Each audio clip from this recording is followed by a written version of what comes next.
ఆ స్లైడ్స్ ఏమో ఒకసారి. ఫిజికల్ డెఫిసిట్ టు జిఎస్డిపి అంటే రాష్ట్ర స్థూల ఉత్పత్తిలో అప్పుల శాతం. రాష్ట్ర స్థూల ఉత్పత్తిలో అప్పుల శాతం మా 5 సంవత్సరాలలో రాష్ట్ర జిఎస్డిపిలో అప్పుల శాతం 4.08% అయితే ఈయన హయాంలో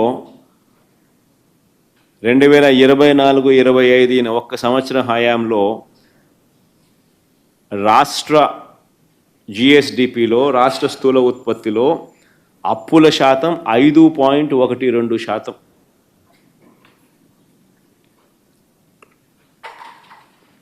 రెవెన్యూ డెఫిసిట్ టు జిఎస్డిపి అంటే రాష్ట్ర స్థూల ఉత్పత్తిలో రెవెన్యూ లోటు అంటే రెవెన్యూ ఖర్చు కోసం అప్పుల మీద ఆధారపడే పరిస్థితి. మా హయాంలో రెవెన్యూ డెఫిసిట్ టు జిఎస్డిపి 2.65% ఉంటే 5 సంవత్సరాలు కలిపితే, కోవిడ్ లాంటి మహమ్మారి ఉన్నా కూడా, మళ్ళీ ప్రత్యేకంగా చెప్పాలి నేను ఇక్కడ, కోవిడ్ లాంటి మహమ్మారి ఉన్న పరిస్థితుల మధ్య మా పర్ఫార్మెన్స్ ఇది. రెవెన్యూ డెఫిసిట్ టు జిఎస్డిపి అంటే రెవెన్యూ ఖర్చుల కోసం రెవెన్యూ రాష్ట్ర స్థూల ఉత్పత్తిలో రెవెన్యూ లోటు, రెవెన్యూ ఖర్చుల కోసం అప్పుల మీద ఆధారపడే పరిస్థితి.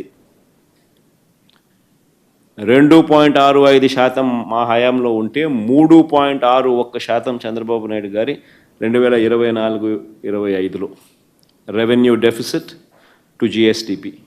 2024-25లో 3.61%. ఇంకో సైడ్ రాష్ట్ర చరిత్రలో ఇంకొక నిజంగా కని విని ఎరుగని ఒక ఘట్టం ఇది. రాష్ట్ర చరిత్రలో ఒక కని విని ఎరుగని ఘట్టం ఇది. ఇది అందరూ జాగ్రత్తగా వినాలి. మా హయాంలో 5 సంవత్సరాల కలిపి మేము 2,671 కోట్ల రూపాయల అప్పులు మేము చేస్తే 5 సంవత్సరాలు కలిపి